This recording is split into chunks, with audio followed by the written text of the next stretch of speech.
Bom, pessoal, muito boa noite.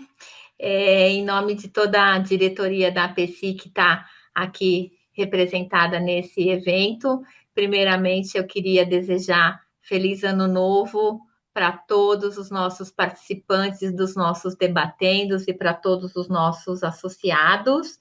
E falar que nós estamos começando o nosso primeiro debatendo com a APECI num assunto bastante palpitante, né?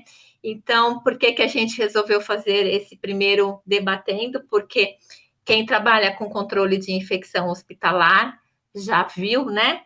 Que a Anvisa soltou aí uma consulta pública, é uma proposta para a RDC de boas práticas de prevenção e controle das infecções relacionadas à assistência à saúde, da resistência antimicrobiana e do controle de surtos. E essa consulta pública tem um prazo até 1º de abril para que as pessoas mandem as suas sugestões e as suas considerações. Então, o intuito da APECI desse debatendo não é a gente fazer a consulta da consulta pública, tá? A gente quer que todas as pessoas que trabalham com controle de infecção e que estão aqui participando conosco mandem também sugestões para essa consulta pública, porque essa consulta pública vai muito provavelmente substituir a nossa portaria 2616, que é de 98 e que a gente esperou avidamente aí por uma nova legislação para o controle de infecção hospitalar. Então, a APECI, como Associação Científica de Controle de Infecção Hospitalar, representando o Estado de São Paulo, vai mandar as sugestões como APECI. Nós vamos fazer depois um debatendo em fevereiro para apresentar para vocês as sugestões que a APECI pensa em enviar, mas o que a gente queria era vocês, e tem várias pessoas aqui conhecidas e pessoas que trabalham com controle de infecção hospitalar, a gente quer que vocês também mandem sugestões, seja como serviço representando o hospital onde vocês trabalham, seja como pessoa física, todo mundo, a consulta é pública, todo mundo pode mandar as suas sugestões. Então, quanto mais sugestões tiver, mais peso a gente vai ter para conseguir realmente o que a gente quer como controlador de infecção em termos de legislação. Então, esse é o intuito desse debatendo com a APECI, estimular para que as pessoas sejam físicas, jurídicas, representando associações ou representando os serviços de controle de infecção hospitalar, mandem as suas sugestões. Então, hoje, a enfermeira Eliane, que é membro da diretoria da APECI, ela vai apresentar os tópicos mais relevantes dessa consulta pública. Então, primeiramente, eu queria agradecer a Eli, que se dispôs a fazer reunir esses tópicos para a gente estimular a discussão. Eu vou apresentar a Eli e depois eu vou pedir para cada membro da diretoria da APECI que está aqui online se apresente também, tá? Eu sou Thaís Guimarães, eu sou atual presidente da APECI, eu sou médica infectologista, trabalho com controle de infecção hospitalar há vários anos, assim como a Eli, e atualmente eu trabalho na CIH do Hospital do Servidor Público Estadual e do Instituto Central do HC de São Paulo. A enfermeira Eliane Psaltikides, Molina Psaltikides, ela é enfermeira graduada pela Unifesp, tem mestrado em saúde do adulto pela Escola de Enfermagem da USP, é doutora em clínica médica pela Faculdade de Ciências Médicas da Unicamp, tem uma vasta experiência em controle de infecção e processamento de dispositivos médicos, tanto em hospitais públicos quanto privados. Ela é professora do curso de especialização e MBA, é membro da diretoria da APECI nas gestões 20 a 23 e atual, que é 23 a 26, e é pesquisadora do grupo de pesquisa interdisciplinar de IRAS da Faculdade de Enfermagem da Unicamp. Então, obrigada, Eli. Queria pedir Obrigada eu. para a Fabi, para o Obrigada. Ricardo e para o Léo se apresentarem para depois a gente passar para a apresentação. Ó, boa noite a todos, eu sou a Fabiana, eu sou membro aí da diretoria da PECI já desde 2020, né? São duas gestões seguidas aí. Sou enfermeira de formação, tenho um pouco mais de 20 anos de controle de infecção, quase 22 aí, então já tenho um bom tempo dentro do serviço. Hoje eu trabalho no corporativo de uma empresa na área de controle de infecção. Então, toda a minha vida aí voltada para esse ramo. Então, estão ansiosos aí também com esse debate para a gente poder discutir os questionamentos da Eliane aí com essa recomendação. Léo. Bom, pessoal, eu sou o Leonardo, sou enfermeiro também de formação, especialista em epidemiologia e controle de infecções, e atualmente sou enfermeiro especialista do Hospital 9 de Julho, aqui da Unidade Paulista, Bela Vista. E eu também, assim como a Fabi, assim, a gente vai lendo aqui o conteúdo e a gente já fica pensando no que pode surgir dessa discussão hoje aqui, né? Que seja proveitosa para todos. Ricardo? Oi, pessoal. Meu nome é Ricardo, eu sou médico infectologista, sou, né, do grupo de controle de infecção aqui do Hospital das Clínicas da Faculdade de Medicina de Botucatu e atualmente também aí participando dessa gestão da APC. E estarei com vocês aqui também tentando debater e refletir sobre essas propostas que a Anvisa nos trouxe aí que a gente precisa se manifestar. Obrigada. Vamos lá, Eli?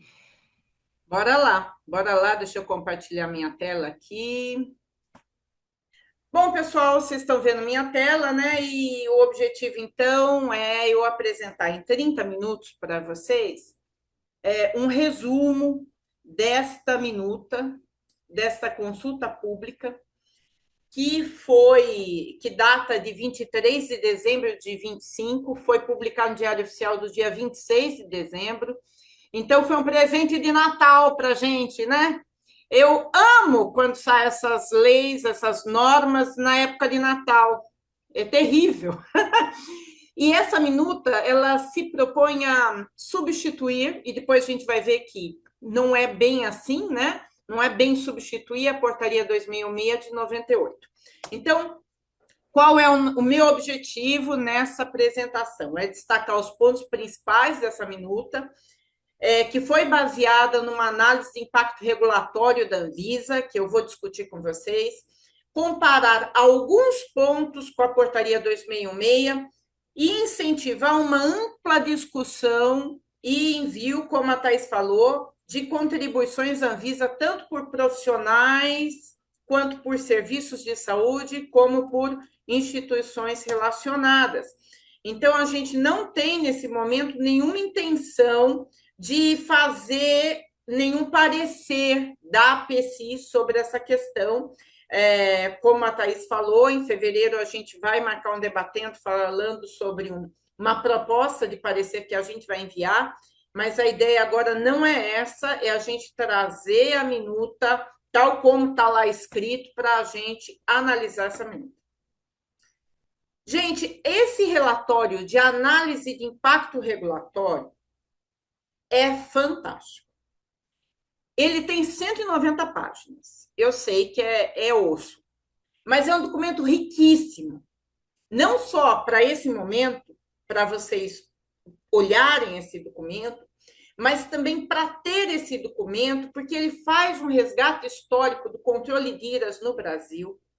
Ele traz análise dos dados de IRAS no Brasil, análise das normas nacionais, das ações nacionais em controle de IRAS, as ações internacionais, faz uma ampla discussão e identificação de causas raízes e consequências das IRAS no país, avalia impactos, efeitos e risco das alternativas regulatórias.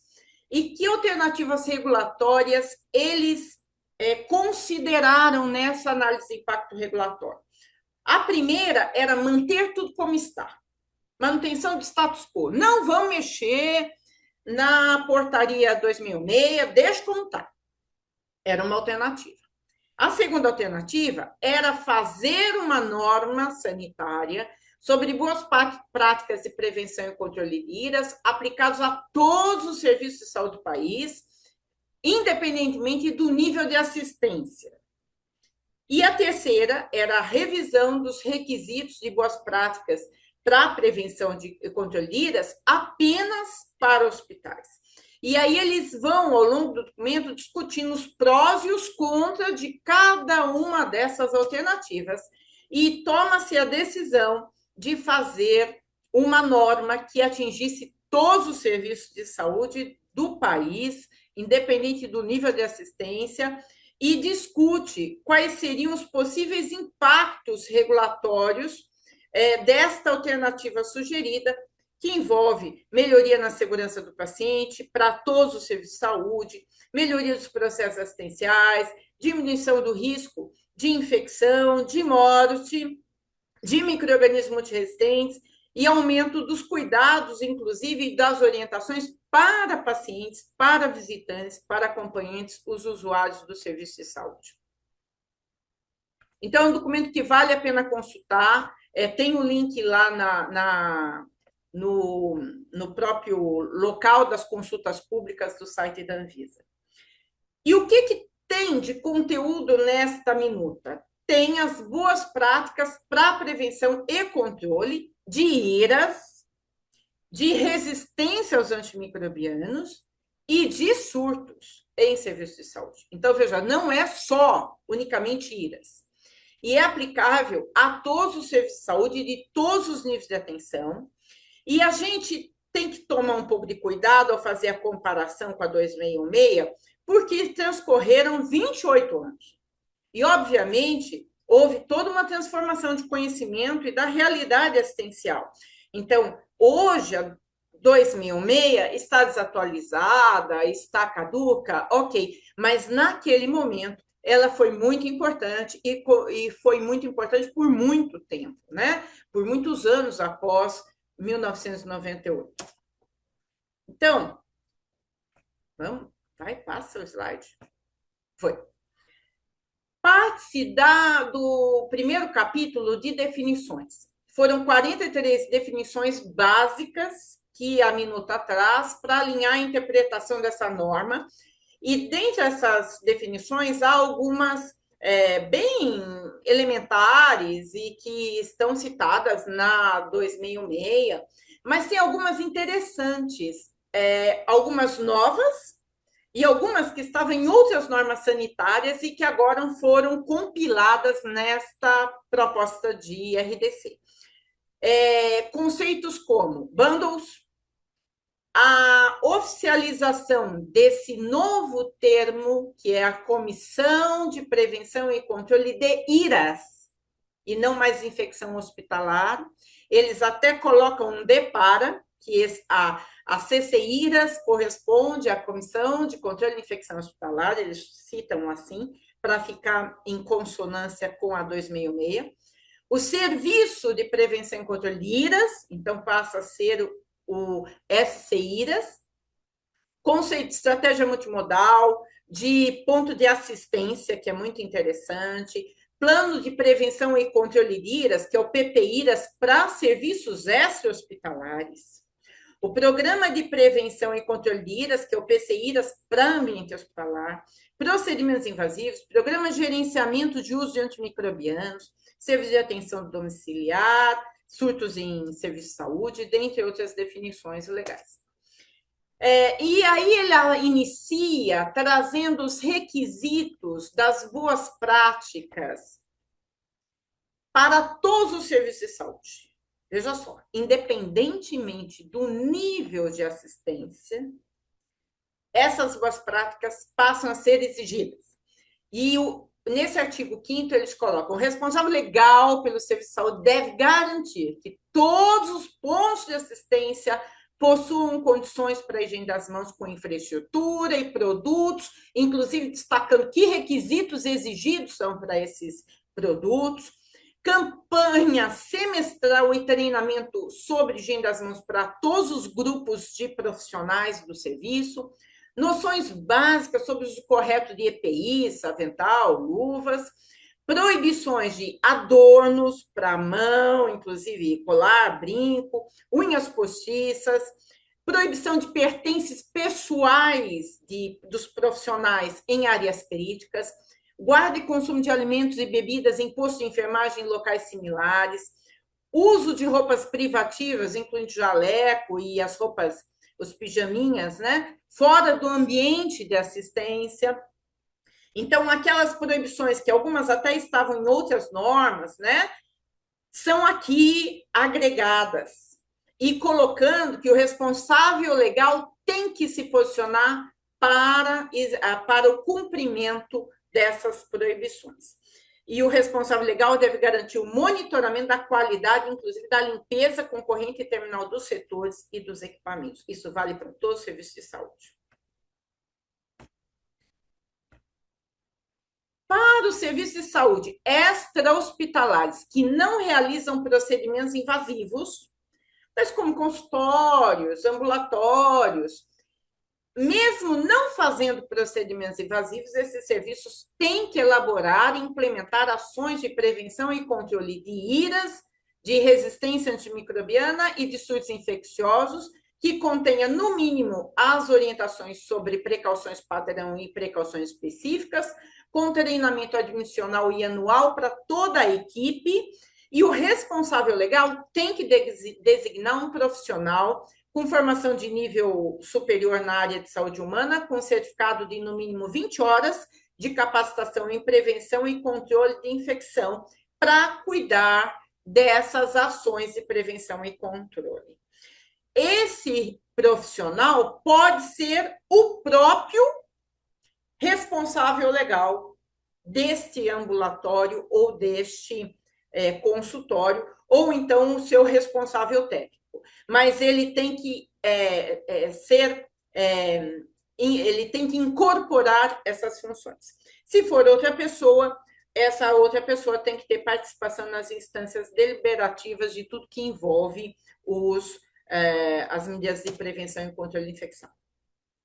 Se for um serviço hospitalar que realiza procedimentos invasivos, como, por exemplo, serviço ambulatorial, que tenha procedimentos, ou que tenha pequenas cirurgias, ou o próprio serviço de atendimento domiciliar, enfim, esses têm que elaborar, implementar, avaliar e monitorar ações de prevenção e controle de IRAS, resistência e surtos infecciosos. Tem que ter um documento denominado Plano de Prevenção e Controle de IRAS, que é o PPIRAS. Ele pode ser um documento único ou fazer parte do plano de segurança do paciente, mas tem que estar acessível, adaptado à realidade daquele serviço, aprovado formalmente pelo responsável legal e com revisão anual. Esse documento tem que estar com mapeamento dos riscos, a descrição das ações, o plano de capacitação de todos os profissionais e, inclusive, orientação aos usuários, que é o próprio paciente, visitantes, acompanhantes.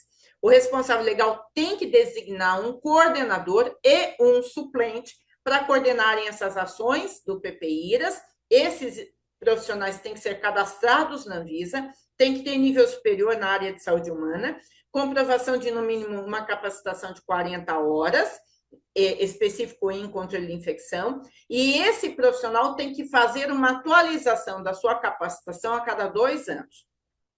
Mas não precisariam de dedicação exclusiva. Eles podem estar inseridos em outras funções, em outras estruturas de gestão já naquela instituição. Mas tem que participar das instâncias deliberativas do que se discute sobre controle de infecção, ou coisa que impacta o controle de infecção. E para serviços extra-hospitalares, pode-se terceirização ou consórcio entre instituições para esse serviço essas ações de prevenção e controle de IRAS naquela unidade, desde que haja um contrato formal. Mesmo você terceirizando ou tendo um consórcio para essas medidas, não isenta de você definir pelo menos um profissional daquele serviço, daquela unidade, com um nível superior e com 20 horas de capacitação.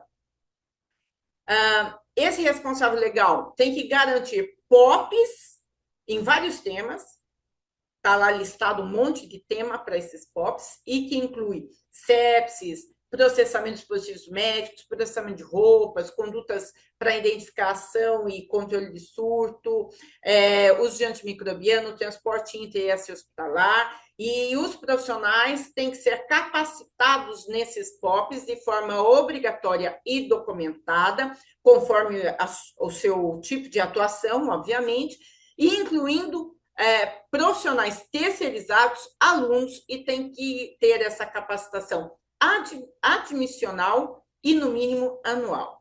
O responsável legal também tem que garantir avaliação e monitoramento periódico da implementação das ações do PPIRAS e da sua adesão, através de indicadores pactuados com a própria equipe assistencial.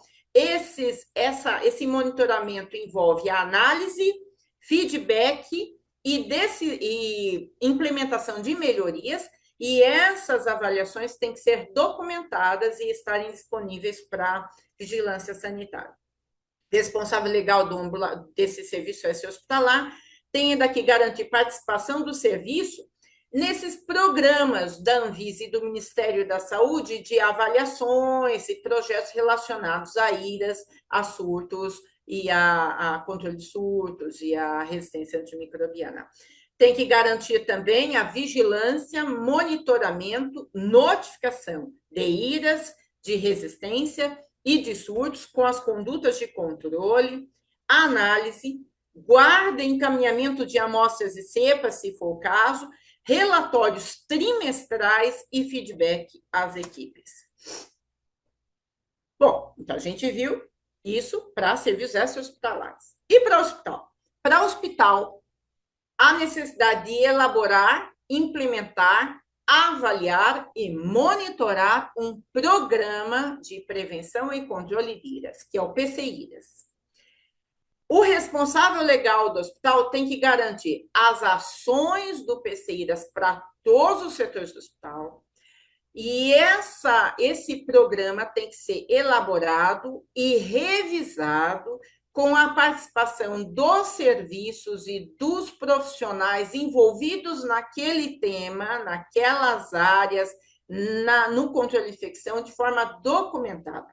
O PCIRAS também tem que ter aprovação formal do responsável legal do hospital. Deve estar alinhado com os demais planos do hospital, não pode ser um documento isolado, ele tem que estar conversando com o plano de segurança do paciente, com o plano de gerenciamento de resíduo, com o plano de uso racional de antimicrobianos. Então, esses planos do hospital têm que estar se alinhando ao PCIRAS. Se orienta que sejam adotadas estratégias multimodais e bundles para o controle das IRAS, e o conteúdo que eles colocam como mínimo é bem amplo e envolve estabelecimento de metas, mapeamento de risco, estratégias de vigilância, definição de indicadores, as estratégias de ação, a elaboração de POPs e protocolos, a capacitação dos profissionais com relação a isso e a orientação aos usuários, paciente, acompanhante, visitante. O responsável legal deve prover infraestrutura física, recursos humanos, equipamento, insumo e materiais necessários ao PCIRAS, e ele tem que nomear a CCIRAS, que é a comissão, e o SCIRAS, e esses profissionais cadastrados na Anvisa. A comissão deve ter regimento interno e ser constituída minimamente pelos seguintes, e aqui tem uma diferença interessante com relação a 2006. Porque a 2006 falava que tinha que ter representantes da área médica, representantes da enfermagem. Aqui não. Aqui é o responsável técnico médico, o responsável técnico da enfermagem, da farmácia, do laboratório de micro, a alta gestão e direção do hospital e os representantes do serviço de controle de IRAS. O coordenador das CCIRAS deve ser o profissional do serviço, com formação nível superior na área de saúde humana, com no mínimo pós-graduação de 360 horas em prevenção e controle de infecções. E depois a gente pode discutir o que é isso, que impacto que isso pode ter. Os CCIRAS têm que ser constituídos por profissionais com formação nível superior na área de saúde humana e com comprovação de, no mínimo, uma capacitação de 40 horas em prevenção e controle de infecções. O quantitativo e a carga horária dos profissionais do serviço deve ser definido de acordo com o previsto lá na portaria 2006. Então, ela não revoga a 2006. E ela coloca, conforme previsto na portaria 2006, ou outra normativa do Ministério da Saúde que vier a substituí-la. E o que a portaria 2006 diz? A gente já sabe, né? Que no serviço tem que ter profissionais executores, que no mínimo são 2 profissionais de nível superior, para cada 200 leitos ou fração desse número, sendo 6 horas para o enfermeiro e 4 para os demais profissionais. Um dos membros executores deve ser preferencialmente enfermeiro. A carga diária desses profissionais é calculado nessa proporcionalidade, e quando você tem pacientes críticos, você pode acrescentar horas semanais de trabalho para cada 10 leitos ou fração. Uma coisa que a minuta da Anvisa traz é que esses membros são exclusivos, dedicação total, exclusiva para a execução das ações de PCIRAS. Isso é muito importante trazer essa informação.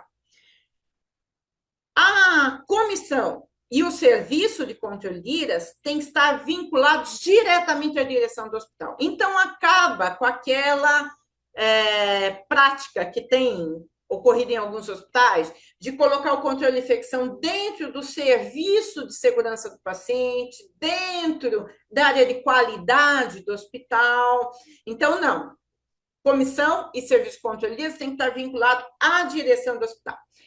Não será mais permitida a terceirização ou consórcio da comissão ou do serviço, tem que ser profissionais do próprio hospital, mas pode-se contratar empresas ou profissionais como consultor ou apoio especializado. O responsável legal tem que garantir a elaboração dos POPs, e aqui tem mais um documento, porque além do PCIRAS, né, mais um grupo de documentos que são os POPs, elaborados por trabalho conjunto com as áreas envolvidas em vários temas descritos lá, inclusive prevenção e manejo e tratamento de IRAS, sepsis, tudo referente a surtos, gerenciamento antimicrobiano, processamento de dispositivos médicos e roupas, limpeza ambiental com auditoria da limpeza, transporte intra e extra-hospitalar, dentre outros. E esses POPs têm que ser baseados na literatura, nas normas sanitárias e adaptados à instituição. A capacitação nesses POPs é obrigatória e deve-se utilizar estratégias multimodais. O responsável legal também tem que garantir a participação do serviço de controle de IRAS em discussões e tomadas de decisão em vários temas, como, por exemplo, gerenciamento de resíduos, obras e reformas, vetores e pragas, qualidade de água, MTN, qualidade do ar, risco biológico ocupacional, orientações sobre amostras biológicas, comissão de processamento de dispositivos médicos, aquisição e uso de tecnologias que possam ter impacto na ocorrência de IRAS, contratação e elaboração de editais para serviço terceirizado. Então, a atuação do serviço oficializado em todas essas áreas, em que você deixa de ser um intruso e sim uma participação prevista em norma. Para obras e reformas, está lá estabelecido que o serviço tem que ser comunicado 30 dias antes, com autoridade para solicitar a realização de adequações e a implementação de barreiras, e inclusive com estabelecimento de estratégias de vigilância específicas para IRAS relacionadas a obras. Também os CCIRAS têm que participar nas discussões referentes a dimensionamento dos profissionais das unidades assistenciais. O responsável legal deve garantir também participação do serviço em avaliações e projetos propostos pela Anvisa e Ministério da Saúde no que se refere a IRA, surtos e resistência. O monitoramento do PCIRAS é feito por indicadores de processo, de estrutura e de resultado, com feedback semestral para os setores e para a gestão. Em caso de surto, epidemia ou pandemia, seja em que âmbito for, local, nacional, internacional, esse grupo tem que discutir e elaborar o plano de contingência de emergência em saúde pública. Isso foi um aprendizado por conta da Covid, né? O responsável legal deve promover a elaboração e implementação do plano de capacitação e educação permanente. É mais um documento que tem que ser elaborado, esse plano de capacitação e educação permanente, que toma como alvo profissionais de saúde, profissionais de apoio, independentemente de serem próprios, terceirizados, profissionais visitantes, estudantes ou residentes. São 17 temas que devem fazer parte desse plano de capacitação, 8 são mínimos obrigatórios. Essa capacitação deve ser admissional e repetida anualmente, com avaliação da efetividade e o percentual de alcance. A responsabilidade da execução dessas capacitações não é do serviço sozinho, é da comissão compartilhada com outros setores do hospital. Agora, os profissionais do serviço devem receber capacitação nesses temas e outros vários adicionais para esses profissionais poderem desenvolver e planejar essas capacitações. A comissão do hospital também deve definir e implementar um sistema de vigilância e monitoramento de IRAS e RAM e resistência antimicrobiana, considerando o perfil epidemiológico do hospital, procedimentos realizados, perfil dos pacientes e definições locais, definições nacionais e locais dos diagnósticos de IRAS, das resistências. A notificação de surto infeccioso, seja suspeito ou confirmado, deve ocorrer 24 horas após a identificação, inclusive se forem originados em outros serviços de saúde. O responsável legal tem que promover avaliações do PCIRAS, no mínimo anual, com auditoria das ações e da adesão ao PCIRAS, e deve garantir o suporte de laboratórios de microbiologia próprio ou terceirizado a todos os setores do hospital, com recebimento das amostras no máximo em 24 horas, com resultados parciais em 48 horas, emissão de relatórios, guarda de amostras, se indicado, e auditoria de qualidade. Deve garantir também elaboração e implementação e monitoramento de um programa de gerenciamento de antimicrobiano. Aqui é um novo documento e uma nova equipe, pelo que a gente interpreta dessa minuta, que esse programa deve ser composto por equipe multiprofissional, com profissionais com formação em nível superior na área de saúde humana e representar, no mínimo, a alta gestão, a comissão de controle de IRAS, o serviço de controle de IRAS, equipe médica, enfermagem, farmácia clínica e laboratório de microbiologia, coordenado por um profissional com formação nível superior na área de saúde humana e com conhecimento comprovado em doenças infecciosas e uso de antimicrobiano. O quantitativo e a carga horária dessa equipe deve ser definida por normativa do Ministério da Saúde, pelo menos sendo com dedicação exclusiva, vinculada, esse programa, essa equipe tem que estar vinculada e subordinada à direção do hospital, com infraestrutura, RH e recursos para as ações, e esse programa de gerenciamento de antimicrobianos tem que ser avaliado e monitorado de forma sistemática e periódica, com periodicidade mínima semestral. Então, com a aprovação dessa RDC, que versa sobre boas práticas para prevenção e controle de IRAS e resistência aos antimicrobianos e surtos infecciosos, havendo essa aprovação, os serviços teriam 180 dias para adequações e cumprimento. Revogaria-se a RDC 48 de 2000, que aprova o roteiro de inspeção do Programa de Controle de Infecção Hospitalar, mas não revoga a portaria 2616. No meu entendimento, essa proposta de RDC, ela vem a complementar, a atualizar a 2616, até porque a Anvisa não pode revogar uma portaria que não foi ela que emitiu, porque essa portaria é anterior à existência da Anvisa. Né? Então, não sei se posteriormente vai ter uma mobilização para uma atualização por parte do Ministério da Saúde, ou eles revogarem essa portaria, mas, por hora, esta proposta da Anvisa não revoga a portaria 2616. Então, qual é a nossa expectativa? Que vocês contribuam com a consulta pública. Como é que você faz isso?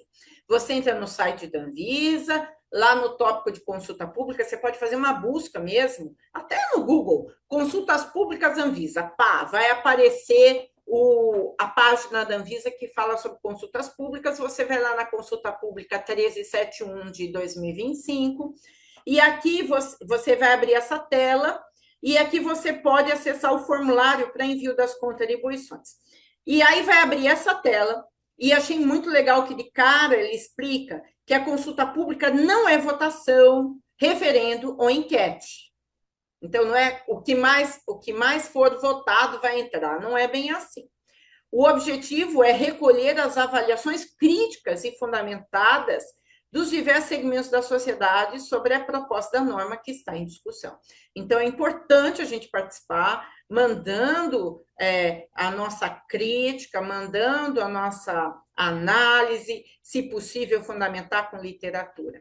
E aqui ele também traz que, quando você abre lá a tela para colocar as suas contribuições, ela fecha automaticamente em 1 hora. Então, muito cuidado, vai salvando ao longo do tempo e se cadastre lá com o seu nome e senha, porque aí você pode recuperar aquilo que você já foi digitando, para você não perder o seu trabalho, né? Não adianta mandar sugestões por e-mail, eles não vão aceitar sugestões por e-mail, somente pelo formulário eletrônico próprio. O e-mail só funciona para você tirar dúvidas e relatar problemas com o uso do formulário. Essa consulta se encerra no dia 1º de abril de 26, é o dia da mentira, mas não é não, vai ser verdade, vai se encerrar. E eles sugerem que você envie com antecedência, porque devido à sobrecarga do sistema pode dar problema no dia.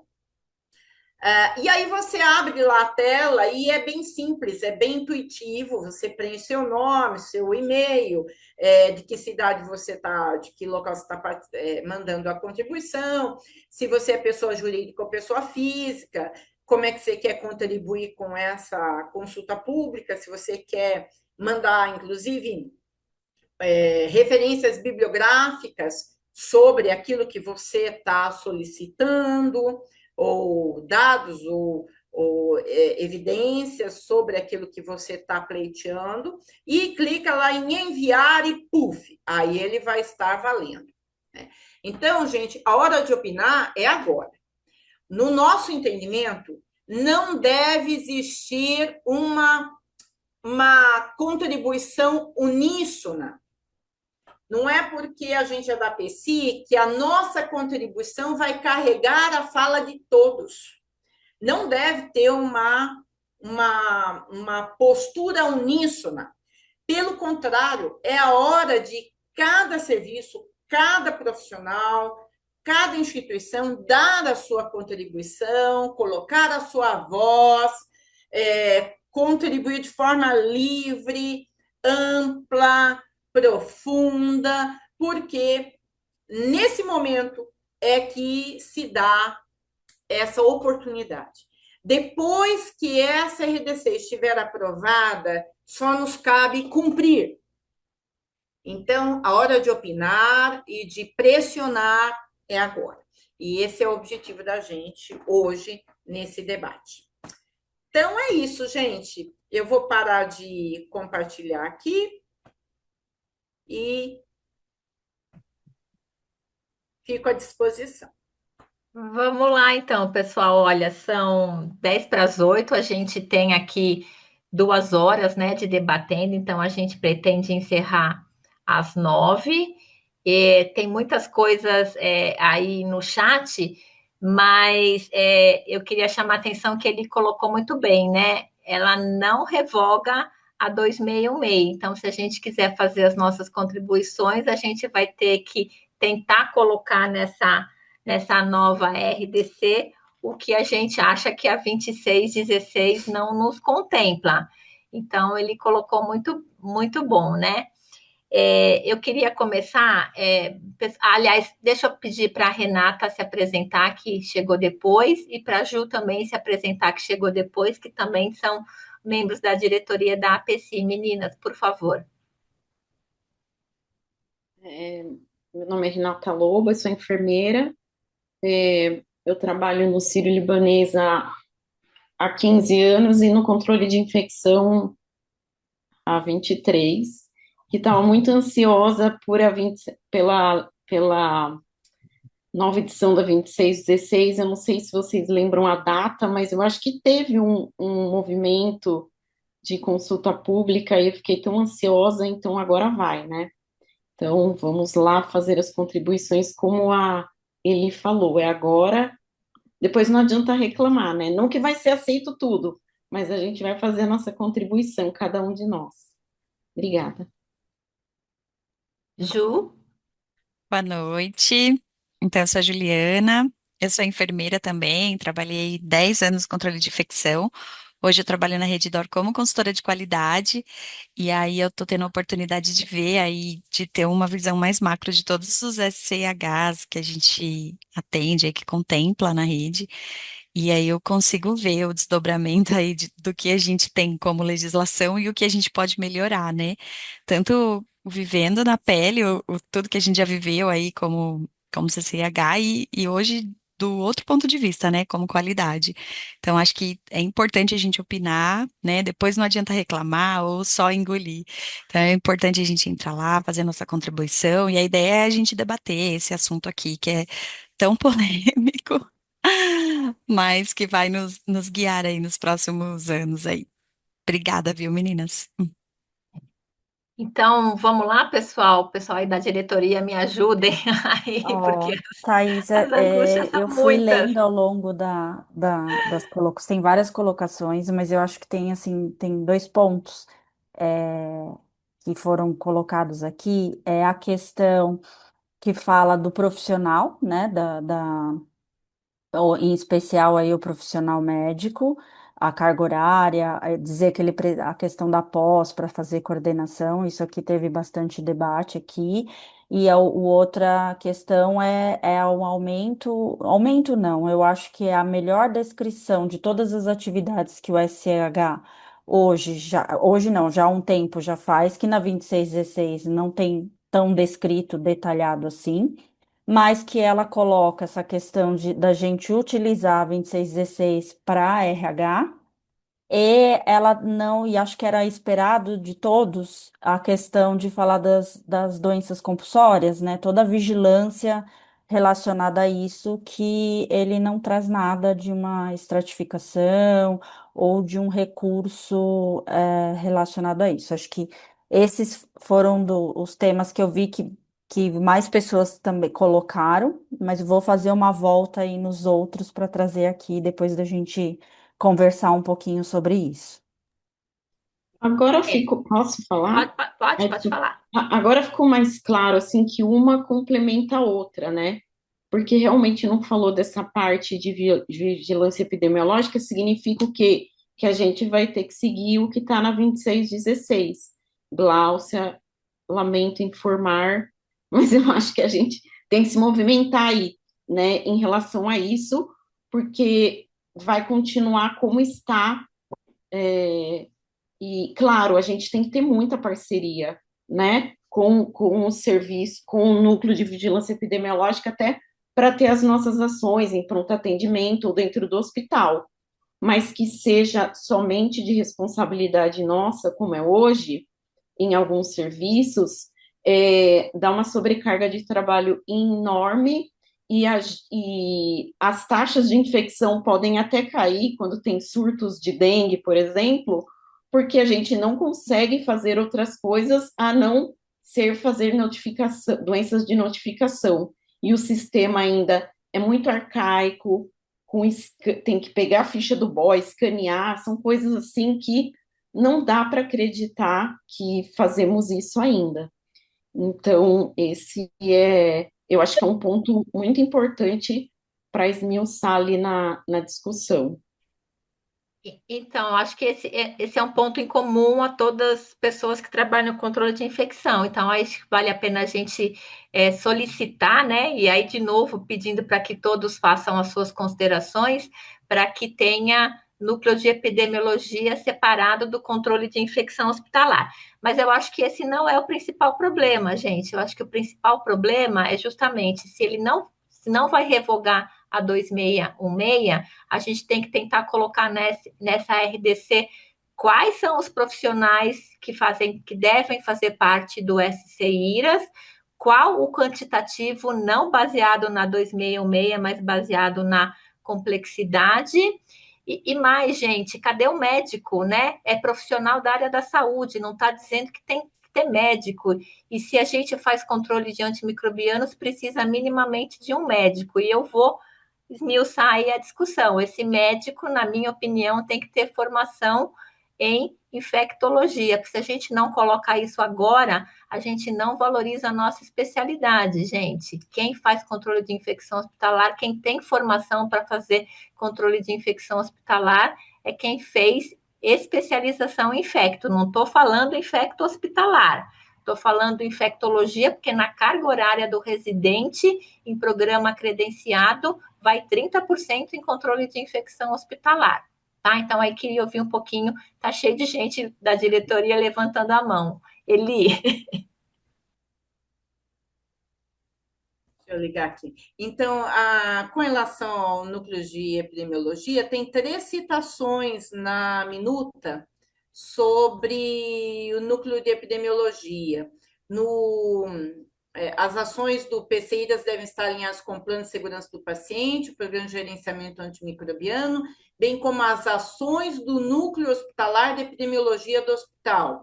Então, tem 3 citações falando sobre epidemiologia hospitalar, que abre aí uma possibilidade, né, de que isso saia do PCIRAS, né? Eu acho que tem que defender isso. Léo? Thaís, é só que no capítulo que fala do programa de gerenciamento de antimicrobianos, ele fala que o coordenador do serviço precisa ser um prescritor. Então ele cita essa parte. Mas o programa está junto das funções da CCH, certo? Da CCIRAS, do Então, SCIRAS. mas no programa ele fala que o coordenador do programa precisa ser um prescritor. Mas prescritor, Léo, pode ser um dermatologista, por exemplo. Não, sim, eu digo assim, Não. porque a Thaís trouxe aquela questão de ter um médico ou não, que eu entendeu? acho que a gente... Tá. Mas a gente pode Isso. ficar querendo Isso. infecto, né? pedir para mudar, né? Eu acho que tem Uhum, prescritor, sim. a gente subentende que seja Isso. médico, né? Mas precisa colocar a formação na área médica com formação, eu acho, mas enfim, é só para a gente discutir.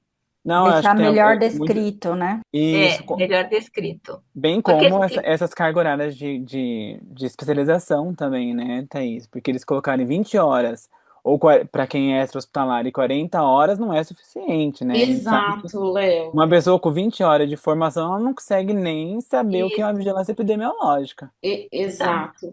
Eu tenho um certificado. Pode falar. Fala, Thaís. Eu tenho uma dúvida quando você falou que o infectologista, ele tem toda a residência de infecto que tem uma carga horária de controle de infecção? Isso. No Toda Brasil todo é residência, assim. toda residência residência tem? credenciada no Programa Nacional de Residência Médica. Se a residência for credenciada, Quantas tem horas, Thaís? 30% da carga horária no R3. Tá, aí você não sabe quanto seria uma carga horária disso aí. Só para Não, eu. Tá. mas a Porque, gente pode calcular. porque 40 horas, como o Léo falou, é uma semana trabalhando com a gente. Quem que vai ter uma formação de controle de infecção? Então, com certeza precisa aumentar essa carga horária. E na 2616, ele fala preferencialmente enfermeiro, Sim. para fazer parte do SCIH. Aqui não fala. Então, é um Fala profissional ponto de muito saúde de nível superior. importante. Eu acho que ele só se remete na 2616 quando ele fala da carga horária, não é isso, Eli? Na composição, ele não remete para 2616, ele dá Não, uma nova composição, Não, correto? ele dá isso. uma nova, Nova isso que eu composição. entendi. É Uma isso nova que dá a composição. Não é entender. tão claro, porque não é Dá a tão claro. entender isso, mas não Porque é tão ele explícito, coloca né? profissional nível superior, mas eu posso até resgatar aqui Na área de o artigo humanas, ele direitinho, fala área de humanas. mas não é tão claro. Espera aí que eu vou De resgatar saúde aqui, eu já humana. entro Saúde Em de novo. humana. saúde humanas, eu acho que Isso. isso deveria Profissional de nível ficar, superior e saúde humana. ficar mais claro. Em relação à carga horária, era uma coisa que eu estava querendo muito, porque nós sabemos que serviços ambulatoriais, por exemplo, o ICHC, né, Thaís, deveria ter um serviço de controle de um SCIH exclusivo para o prédio dos ambulatórios, porque é muito complexo. No serviço que eu trabalho, o CDI é enorme, é gigante. Então, não trabalhar com leito, e sim com atendimento dia, por exemplo, hospital dia, que uma carga de trabalho grande para nós do controle de infecção é esses serviços ambulatoriais ou paciente dia, né? Em oncologia, hemodiálise, tudo isso precisa ser contado na carga horária do profissional. Então, pessoal, aí talvez como uma sugestão, a gente precisa opinar de que o quantitativo deve ser revisto e não baseado na 2616, correto? Esse é o entendimento que todos têm? Olha, Sim. o texto aqui da minuta está assim: o SCIRAS deve ser constituído por profissionais com formação nível superior na área de saúde humana, legalmente habilitados e com comprovação de no mínimo 40 horas de capacitação em prevenção e controle de infecções. O quantitativo e a carga horária dos profissionais deve ser definido de acordo com o previsto na portaria 2016. Eu entendo que dentro desse quantitativo está a definição mínima de ser enfermeiro, mas isso não pode não ser consenso. Se teve Agora, dúvida, eu acho que tem que deixar mais claro. A carga horária ficou definido que é olhar 2616, que aí a gente vai sugerir que não. E a minha sugestão é colocar isso: hospital, paciente dia, serviços ambulatoriais, mas o profissional, preferencialmente enfermeiro, não entendi que é isso, que é para remeter a 2616. Entrar como sugestão, melhorar, ou até escrever mesmo uma sugestão de como poderia estar descrito ali. Ô, Esse eu acho que é um Fabi, item e não unânime, colocaria preferencialmente, eu ia colocar exclusivo. enfermeiro. É, eu acho que isso é um item unânime aqui em todos os participantes, que precisa de fato ser melhorado esse item. Ricardo? Eu queria só fomentar um pouquinho mais a discussão aqui. Eu acho que realmente a portaria, a minuta, na verdade, ela precisa ser um documento mais claro, né, em relação a diversos pontos, especialmente essa questão do médico, né? Qual que é qualquer médico? Fica uma coisa que a gente sabe que o que já acontece em muitos hospitais, né? Você pega um médico qualquer lá que vai assinar por aquilo, mas na prática não tem informação e nem atuação nenhuma direta nem em controle de infecção, nem em programa de gerenciamento de antimicrobiano.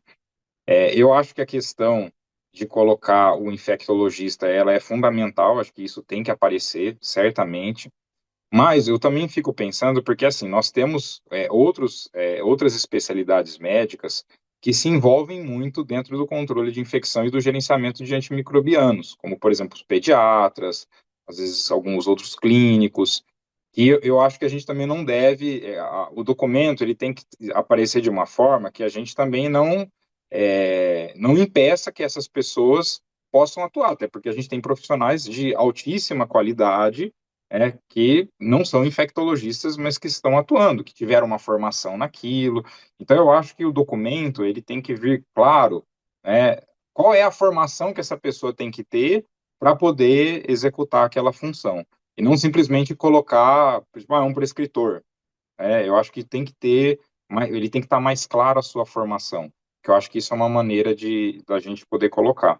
Então, acho que isso é uma contribuição que a gente precisa colocar, e acho que essa questão, até a Renata perguntou, Renata, na residência de infectologia, né?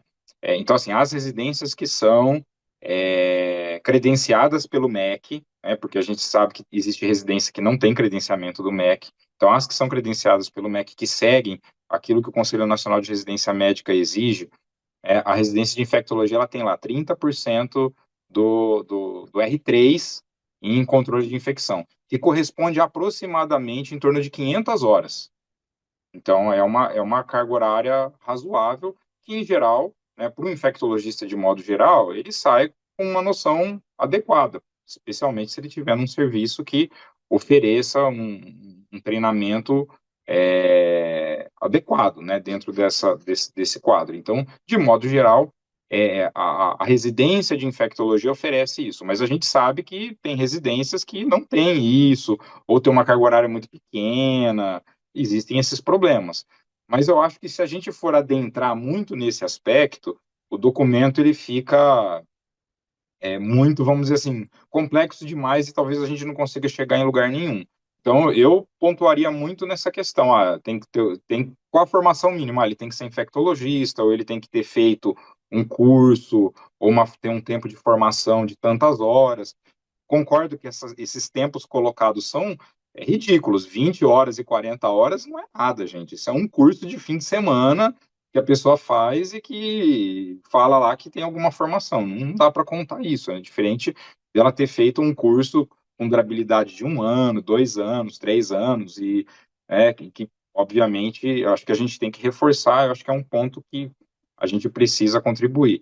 E em relação à questão, né, do dimensionamento dos profissionais dentro da comissão, eu também penso como vocês. Eu estou reforçando aqui a ideia. Eu acho que não dá para a gente reportar 26, 16. A gente precisa repensar nisso. Eu acho que tem que ter uma hierarquização de complexidade. Isso que a Renata colocou é real. Quer dizer, você não pode tratar todos os serviços como se eles fossem iguais. Então, você pode ter um serviço extra-hospitalar que é altamente complexo e que demanda você ter uma equipe muito especializada e grande para aquilo. Você pode ter um serviço extra-hospitalar que é muito simples. Então, eu acho que a hierarquização, assim como nos hospitais, eu acho que a hierarquização ela é fundamental para você fazer o dimensionamento. Você se basear em número de leitos é muito simples, né? E, obviamente, você não consegue retratar por todas as atividades que a gente tem que assumir. E o outro ponto que foi colocado aqui, que eu acho que eu também sou completamente favorável, é que nós precisamos nos desvincular das notificações das doenças de notificação compulsória. Eu acho que a gente precisa ter um movimento, uma força para dizer que isso não é atribuição do controle de infecção. Isso a gente precisa passar o bastão, e acho que para isso talvez a gente precisasse realmente do apoio da vigilância epidemiológica, para poder argumentar. Não sei se a gente consegue isso nesse documento, mas eu acho que isso é uma coisa que a gente precisa de um apoio talvez maior. A Vigilância Epidemiológica de São Paulo mandou um questionário para todas as CCIHs perguntando se tem núcleo de epidemiologia separado. Talvez possa sair alguma coisa daqui de São Paulo. Então, também quem for de São Paulo, por favor, responda o questionário dizendo se você tem núcleo de epidemiologia separado ou não, porque eu acho que talvez contribua. Eli? Quando eu fui resumir essa minuta, eu senti que o personagem principal dessa minuta é o responsável legal do hospital. E isso é uma coisa muito positiva, porque quantas vezes a gente falava, a diretoria não ajuda, a diretoria não assume, a diretoria não entendia que ela era responsável. Agora está escrito em todas as letras que a alta administração é a responsável. Isso traz uma força boa para a gente. Então, o personagem principal dessa RDC é o responsável legal. Todos os tópicos, quase todos, tá? Tá lá. O responsável legal deve, o responsável legal deve, o responsável legal deve, tá? E quais são os personagens, o personagem em seguida, né? O coadjuvante? É a comissão. É a comissão. Não é o serviço. É a comissão. Então, a comissão tem que ser composta pelos RTs. Isso é um avanço. Você não vai estar falando com o intermediário, você vai estar falando com o RT da equipe médica. O RT da enfermagem é responsabilidade dessa comissão, né? E o serviço, lógico, tem toda a questão operacionalização, e eu concordo plenamente com vocês, que o RH é uma coisa que tem que ser discutida e muito bem discutida. Mas ter dado nome aos bois, sabe? Nomes e CPF é muito importante, muito importante. Então, eu vejo isso como um avanço para a gente, né? O problema, ele é quem vai cobrar o responsável legal, né? Se ele não, mas ele deve, ele deve, ele deve. E se ele não faz isso, quem vai Exatamente. cobrar?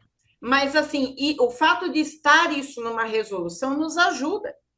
Porque, por exemplo, em central de material, que a gente vivenciou muito isso quando saiu o RDC 15 de 2012, o fato está escrito lá que o responsável legal é o responsável pelo processamento, deu muita força para os profissionais de CMA e falou: olha, se der ruim, é você. Se der ruim, é você. Então, o responsável legal não pode fazer como a gente escutou em casos de surto de endoftalmites. Eu não sabia que tinha que providenciar processo de esterilização e paramentação para fazer um mutirão aqui. Não sabia, não. Né? Então, isso ajuda bastante, sabe? Você tem toda a razão, e a gente tem essa experiência que onde eu trabalho já é assim. Então, o nosso diretor, que é o responsável legal, o responsável técnico, responsável legal, ele não quer que nada dê ruim, porque é o nome dele ele que vai ter que responder. Então, foi muito interessante, porque ele ficou cada vez mais próximo da gente. Nós temos reuniões periódicas com ele, até para ele entender, né, do controle de infecção, e ele está sendo ótima essa experiência, porque ele é a primeira pessoa que quer que dê tudo certo. Então, acho que foi bem válido colocar isso nessa consulta. Só eu acho que é algo que vai precisar ser melhor trabalhado, porque nem todas as instituições ainda chegaram nesse nível de maturidade. O que acontece é que acaba o responsável legal, ele volta para o serviço de controle de infecção cobrando as ações. Então fica nesse ciclo, né? Bate ali, ele joga para cá. Então talvez seja até um item que entra naquela questão que a Thaís falou. Quem vai fiscalizar isso, né? porque senão fica nesse ciclo vicioso até ter essa maturidade interna aí das gestões, enfim, nesse olhar. Então, é algo que eu acho que também vale um comentário, sabe? De melhoria ali como no dia a dia, como isso vai ser, como a gente vai conseguir validar que esse responsável legal está de fato fazendo o papel dele, está de fato apoiando o serviço, né, as pessoas do serviço mesmo nas suas execuções. Aí eu dando um repasse aqui nas outras questões, o que também entrou aqui no assunto foram a questão do item que fala de protocolos, né? Gerenciar protocolos, em vigilância de protocolos. Nós temos muitos protocolos dentro do controle de infecção que a gente faz vigilância, só que eu acho que também vai ser um item que vai precisar de um comentário, porque a instituição de saúde tem muitos protocolos, Juliana, que está na qualidade, sabe bem disso agora, porque não é só o SCH, e aí não corre o risco que tudo que faça um pequeno elo ou que tenha lá uma indicação de um uso de antibiótico caia no colo do SCH gerenciar. Um deles é o de sepsi, né? Que tem hospitais que ainda é o controle de infecção, ele não é só um apoio ali quando vai fazer a revisão para nortear ali o tratamento, mas sim ele é responsável por todo essa questão. Dentre deles vem a questão da segurança aí do trabalho, os profissionais que se acidentam. Aí cai também ali no colo do SH, então acho e é um ponto que as pessoas trouxeram aqui como discussão aí. Então, como que a gente poderia estar trabalhando esse item dentro da portaria? Perfeito. Eu acho que isso também, né? Não é porque eu uso antimicrobiano que tem que ficar com a CCH. E a mesma coisa, acidente com material biológico é medicina trabalho, né? Risco biológico é medicina trabalho. A gente pode dar o suporte com relação às condutas do que deve ser feito, mas eu também entendo que o médico do trabalho tem que saber o que deve ser feito com o acidente com material biológico. Então, talvez a gente possa pensar em esmiuçar isso, né? Porque senão sobra para o SCC IRAS, né? Pegando esse gancho, é a mesma coisa dos adornos, né? Porque tem o pessoal da segurança do trabalho que faz esse trabalho aí da NR32. Então, uma coisa é o SH olhar adorno de mãos, né? Então, na hora que a gente for avaliar a adesão da higiene das mãos e observar se o colaborador está ou não com um anel, com um relógio que impossibilite aí a higiene das mãos. Outra coisa é a gente ficar olhando se o pessoal tá com um brinco, se tá com... que pra gente não vai ter tanto impacto quanto, né, adornos de mãos. Uma outra coisa, a Eli quer falar? Eu fiquei pensando também que para dar conta desta minuta, os hospitais vão ter muitas dificuldades, porque tem uma boa parcela de hospitais Brasil afora com menos de 100 leitos. E eles não são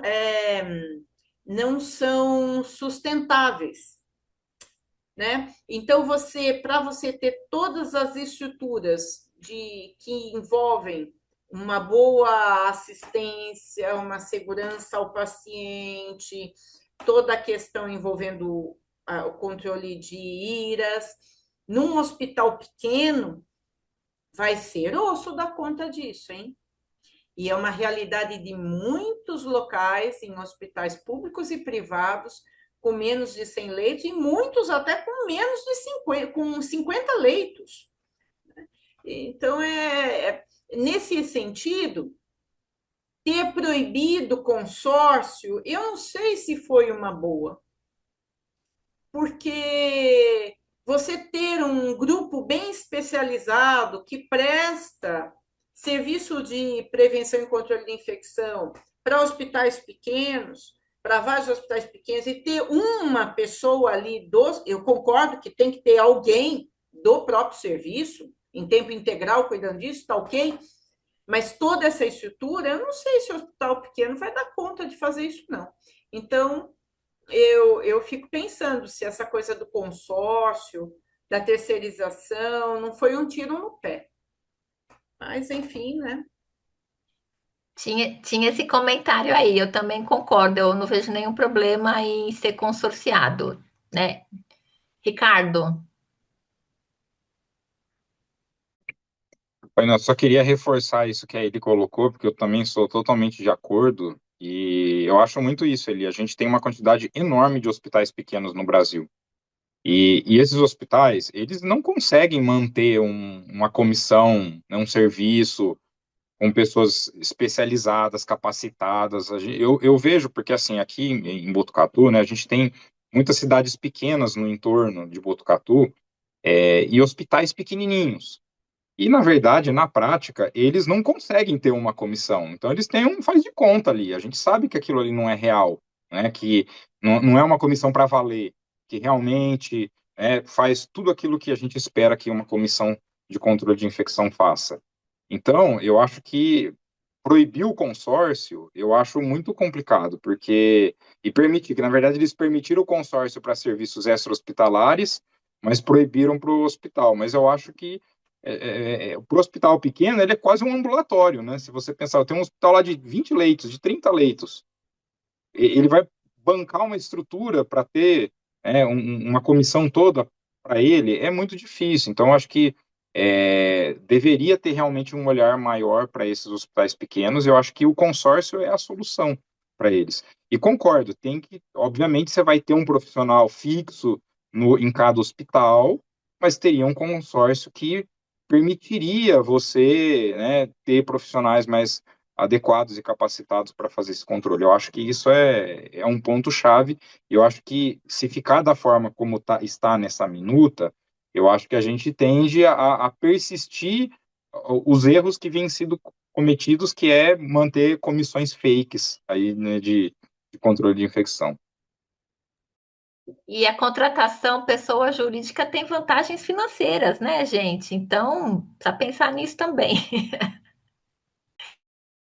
Eli, você queria falar? Tá com a mão levantada?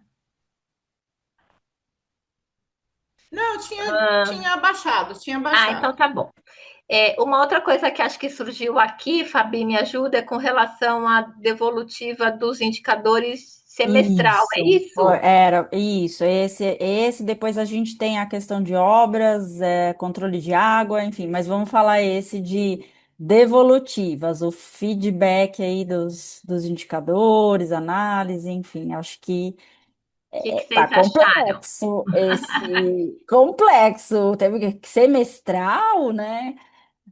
Até vários questionamentos relacionados a isso que vai bem distante, né, da realidade que a gente vem fazendo há muito tempo. Pelo contrário, acho que a gente vem até trabalhando mais. Antes era só na reunião da comissão, hoje a maioria dos hospitais fazem pequenas reuniões com setoriais, né? Vamos lá discutir com a UTI, vamos discutir com o sítio cirúrgico. Então, eu acho que aí tem uma margem boa para a gente discutir.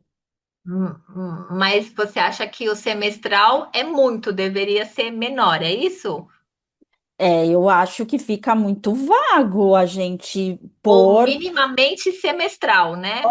Minimamente semestral. até Porque em senão você não cima, consegue fazer nada, né? Se você apresentar anual, você perdeu o surto, você exatamente, perdeu medidas de intervenção, você perdeu tudo, né? perdeu e assim as pessoas precisam saber do que está acontecendo dentro da sua instituição, né? O indicador, ele é para que que a gente faz indicador? Se eu vou ter só uma análise semestral, para que que eu vou ficar mensurando mensalmente esse indicador, né? Então eu preciso trabalhar. E aí é interessante, porque em cima disso veio esses questionamentos mesmo de o que é algo que é a minha rotina ali do dia a dia que às vezes tem até como uma revisão, isso foram questionamentos aqui, né, no chat, uma revisão anual, uma revisão semestral, tal, e o que de fato é lei ali que eu vou ter que fazer cumprir. Então, dá uma mesclada aí nessa nossa rotina do dia a dia ali do serviço, que às vezes eu preciso fazer até reuniões no meio do mês, eu nem espero fechar o mês, porque eu já vejo que alguma coisa está saindo fora. Então, é um ponto aí que a gente precisa colocar lá para uma análise diferenciada ali. Léo, Eu acho que, pegando um gancho, tem um outro fator que é citado no artigo 59, lá da seção 3, que é a questão do SH fazer a investigação dos fatores, né? Então, hoje a gente está lutando para as equipes elas cada vez mais se aprimorarem do dado. Então, eu tenho uma infecção lá na UTI-A. E aí o SH que tem que investigar quais pontos, né? A gente já faz a investigação epidemiológica. Então a gente já avaliou quais pontos, critérios fecharam aquela infecção. Agora, o SH ser responsável de investigar os fatores causais e propor plano de ação, eu acho que é um ponto que tem que ser melhorado. Tem que propor para as unidades, né, avaliarem e a gente, em conjunto, a gente tomar uma decisão aí. perfeito. Renata? Léo, perfeito essa sua observação, porque cada vez mais, né, a gente quer que a equipe se responsabilize pelo seu dado e aí coloca isso em um retrocesso. Mas enquanto a Fabi falava, eu fiquei me questionando assim, será que cabe colocar num documento a frequência de devolutiva de um dado? Gente, isso aí não, eu acho que não cabe. Tá misturando coisas aí. Isso é como se fosse sei lá, um protocolo interno do meu serviço, não como se fosse uma legislação. Eu acho que mistura Esse é aí. um dos questionamentos que vieram mesmo, Rê, Tem aqui no tanta coisa chat. mais As pessoas importante para questionando isso. colocar. Isso é a Isso é rotina do dia bo... a dia. Isso é Não boa é prática, né? Enfim. exatamente. Não é algo que aí você padroniza ali o período, pronto. Aí, se você tem algo diferente que teria que estar sendo visto mais vezes, a pessoa vai falar: não, não vamos Ah, discutir isso aí porque não está como definição na portaria. tá. A Gláucia lembrou que tem que higienizar a mão, não tem que estar aqui, né? Então, gente, Então. E é, é isso, e a coisa a cada 6 meses, como uma campanha, né? Como algo macro, assim, mais maior. Mais maior não, maior. triste. O que mais que tinha aí, Fabi? Aí veio o As obras, questionamento né? relacionado ao item lá de obras, reformas, prazo de 30 dias, né, Eli? E já emendaram também com toda a questão de análise de água. Deixa eu ver se eu resgato lá a fala rapidinho para poder trazer aqui. Eu penso que eles tentaram colocar várias coisas como na portaria para tentar ajudar para que, olha, tem que fazer minimamente isso, mas eu concordo que tem coisa que não cabe, né? Porque o interessante é você definir o que está no seu, o mínimo que tem que estar no seu PCIRAS. E aí, E né? Mas eu entendo que eles colocaram obras, análise de água, periodicidade semestral para tentar ter o mínimo, porque tem hospital que não tem nada disso. Então, eu estou imaginando Nossa. isso. Eli, você... No pior de cenário, né, Thaís? Eu estou entendendo dessa forma também. E a colocação de 30 dias antes do início de obras, quantas vezes eu, como enfermeira de controle de infecção, a gente descobriu a obra quando viu o tapume já no corredor? Quantas vezes? Então, isso, sabe, o serviço de controle de infecção é literalmente atropelado por algumas áreas em que eles não querem chamar a gente, porque se chamar, a gente vai falar que está errado desse jeito, que tem que colocar essa contenção Dá e tal. pitaco, né? Vai dar pitaco, esse fluxo que vocês planejaram está errado. Então, eu acho que eu vejo como um lado positivo, porque agora vai estar em norma que tem que chamar a gente 30 dias antes, sabe? Porque era uma realidade que quantas vezes a gente descobria, a coisa já estava andando, e aí falava, mas agora, né? Então, tem algumas coisas, sabe, que eu analisando aí a minuta, eu fico pensando, é muito difícil uma norma avançar, mantendo um equilíbrio no contexto dos hospitais brasileiros de ilhas de excelência, como tem aqui hospitais, né, representados aqui, que são ilhas de excelência, e hospitais com as dificuldades mais básicas e primárias, onde o camarada lava a mão em louvada.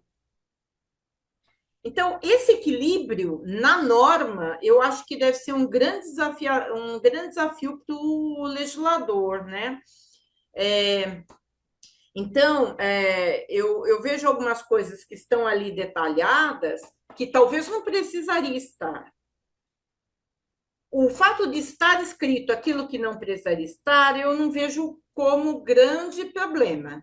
Eu vejo o maior problema deixar de escrever aquilo que de fato devia estar, né? Então, não sei, eu fico pensando aí nesse equilíbrio que fica realmente difícil.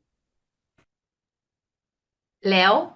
Eu concordo bastante com as falas aqui do chat, da Glaucia, principalmente, de que deveria ter uma menção que o SH deve ser chamado na fase de planejamento, né? Porque a gente consegue já passar informações importantes, né? A gente entender se lá naquela planta ali foi previsto tudo aquilo que a RDC 50 lá diz, né? Que é importante. Eu acho que essa questão do tempo, ele poderia constar assim, é, o SH deve ser consultado no planejamento da obra, e no mínimo 30 dias antes do início das obras. Eu acho que é alguma coisa Boa, nesse Léo. sentido. Aí isso, alguns hospitais nessa fase de planejamento, eles chamam até de projeto diretor, né? Que é onde é discutido os grandes projetos, inclusive as obras, reformas dentro de um hospital. E ali há o que a engenharia chama de croquis, que é o primeiro esboço de uma, não é a planta ainda física, sei desse termo porque minha irmã é engenheira civil. E aí ela é o croquis, é um esboço que eles fazem do projeto até para saber se vai passar financeiramente, né? E ali a gente já tem muita coisa para contribuir, até no financeiro, porque pode onerar, né? Ou pode, às vezes, otimizar espaços ali e reduzir um pouco o custo. E aí o que acontece? A gente vem lá no final, que já foi todo mundo aprovado, tudo aprovado. Aí a gente vem com as nossas mudanças necessárias, e aí muitas vezes o que que acontece? Não dá para passar, não sei o quê, e fica os famosos puxadinhos da vida para poder contemplar o que é preciso. Então, eu acho que vale a pena a gente realmente também olhar para esse item, fazer a nossa contribuição de que a gente pode não só por questões de cumprir as legislações para prevenção de infecção, mas também que a gente pode contribuir na melhoria ali do gerenciamento do custo dessa obra. Mas aí não entraria só obras, né, Fabi? Entra Não, análise da água, do ar, compra isso de e aí e fazer os desinfetantes, ganhos para essas. antissépticos, né? Tudo que a gente É, precisa participar, que talvez deva estar escrito lá para que a gente participe no projeto e não sem no talvez colocar final lá. prazo, mas a gente deve participar no projeto de algumas coisas que devem ser atribuídas a funções como SCIras. Eu imagino isso. E não ficar focado só na obra, né? Tem outras coisas Não, que a gente precisa. está inserido mesmo, Isso, concordo. exato. O que mais que temos aí? Aí entrou uma questão de laboratório. Falando dos prazos e tempos, deixa eu voltar lá novamente. Estava aqui separado, mas De andou. guardar as cepas, né? Até o final do surto. Prazos Obrigada. que a minuta traz 24 horas para recebimento da amostra no laboratório, porque, em realidade, muitos hospitais têm laboratório de microbiologia externo. Exato. Então, a amostra tem que chegar em 24 horas no máximo e ter resultado parcial em 48 horas. Esses são os prazos, né? E guardar cepas se necessário, se indicado. E não diz nada por quanto tempo, que tipo de cepa, nada disso. Ok. Ah, fala também da participação, a questão da participação do SH em outras comissões. É, e aí deixar isso mais claro como participação e não como responsabilidade. Que aí, por exemplo, gestão de resíduos, comissão de óbitos e outras afins que a gente acaba sendo inserido e no fim acaba sobrando mesmo a gestão desse processo todo. Então, também tem aqui o comentário dessa citação, mas acho que de uma forma que fique mais claro que a gente é um apoio para elas e não o responsável, né?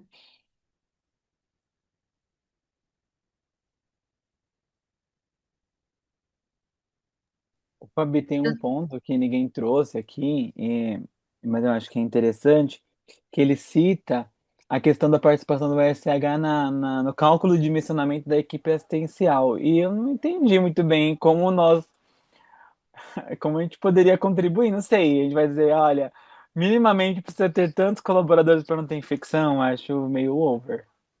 E nós vamos estar lascados, porque todo hospital Sim, trabalha com falta de recursos humanos, né? não, sim,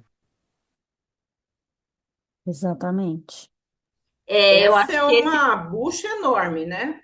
Essa é uma precisaria encrenca contrapor, né? enorme. É, Isso cabe ao essa é uma encrenca. responsável técnico, né? O sim. dimensionamento, e tem legislação, certo?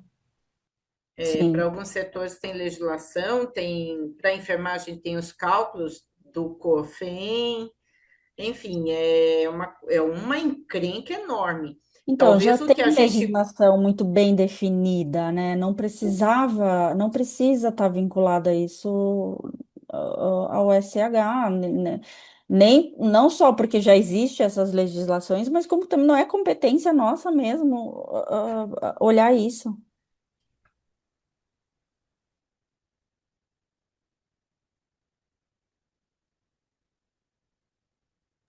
A Cláudia Silvia falou a mesma coisa, isso, que o em hospital que tem que muitos cumprir a é, legislação e não o SH ser o responsável por eu isso. acho que em muitos tópicos dessa minuta coloca o SCIH na discussão, mas não como responsável, em muitos tópicos. Então, é a gente participando das instâncias decisórias, mas não como responsável.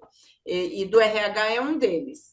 Eu fico pensando que talvez para aquelas situações em que você tem uma situação assistencial em que o dimensionamento não dá conta de ter uma assistência adequada, porque tem muito disso, né? Os cálculos às vezes não contemplam a complexidade daquele serviço, daquela unidade, daquela estrutura física. Então, talvez a gente consiga dar uns pitacos, mas é um grande abacaxi. Esse é muito desafiador. E a quantidade não significa qualidade, né? Não, hoje mais do que nunca. Acho que a gente já tem bastante itens Ok, para para pensar, né, de como contribuir. como contribuir, exatamente, Thaís. Ok. Então, pessoal, acho que a gente pode encerrar, né? A gente, como diretoria da APECI, vai fazer aí o nosso posicionamento. E no Debatendo em fevereiro, Eli, a gente tinha data, me recorda? Não, né? Mas vai ser em fevereiro, tá bom? Muito provavelmente depois do carnaval. A gente vai fazer um debatendo com o posicionamento da APECI, a gente espera vocês também. Mas mais importante do que isso, pessoal, de novo, é que todos vocês, como serviço, colaborem mandando sugestões para consulta pública para que a gente possa ganhar força. Tá? Então, queria agradecer muitíssimo todo mundo que participou. Nós chegamos aqui, acho que num pico de 179, 180 participantes. E agradecer muito a Eli, que preparou a apresentação, que foi ótima, e já né, a gente já começa a conhecer aí a consulta para que a gente possa manifestar as nossas opiniões. Não sei, Renata, você queria falar, depois queria passar a palavra para Eli, se alguém mais da diretoria quiser falar, por favor, manifeste. Não, é que foi muito importante esse momento, porque vai ser gravado, né? E a gente vai até utilizar, porque eu fiquei pensando, eu devia ter anotado tudo, mas aí vai tá gravado para que a gente possa fazer as nossas contribuições baseado no que todos aqui comentaram, então vai ser muito rico. Claro, importante que vocês façam também, mas a gente, como a PSI, vai colocar as considerações que vocês colocaram aqui no grupo, no chat, tá?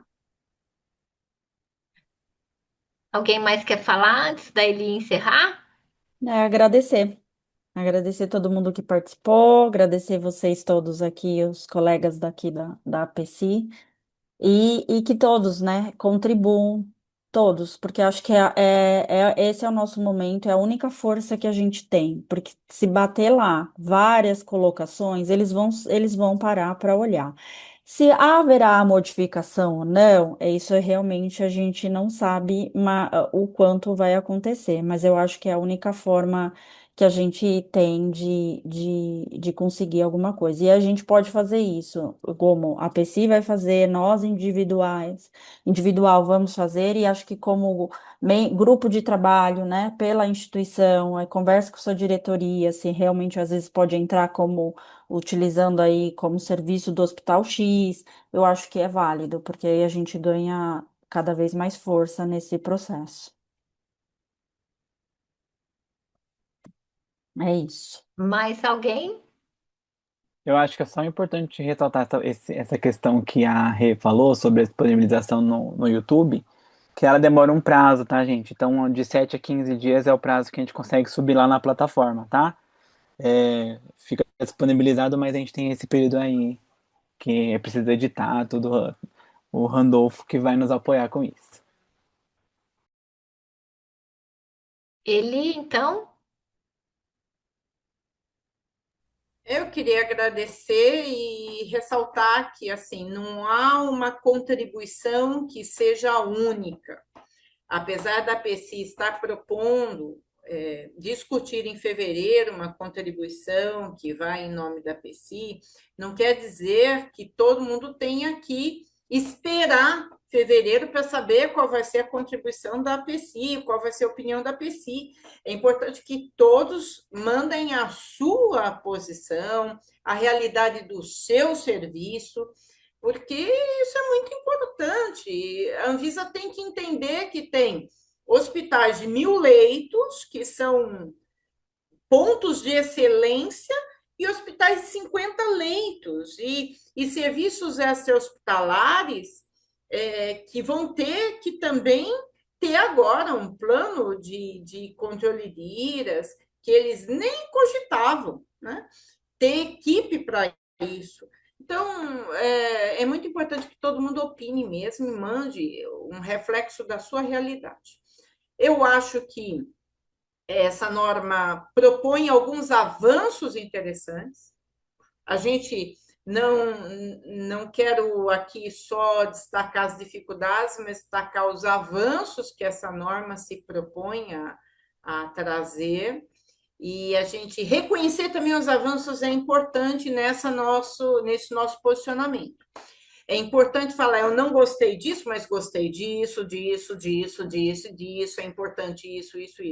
Porque senão fica esse olhar só negativo sobre a norma, né?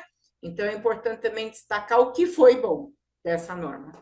Então, seria essas as minhas colocações. Eu agradeço demais a oportunidade e estamos juntos, né? É isso aí. Então, pessoal, boa noite. A gente vai encerrar a apresentação. Aguardamos vocês no próximo Debatendo em fevereiro. Boa noite. Tchau, tchau, boa noite. Boa noite, pessoal. Tchau, tchau.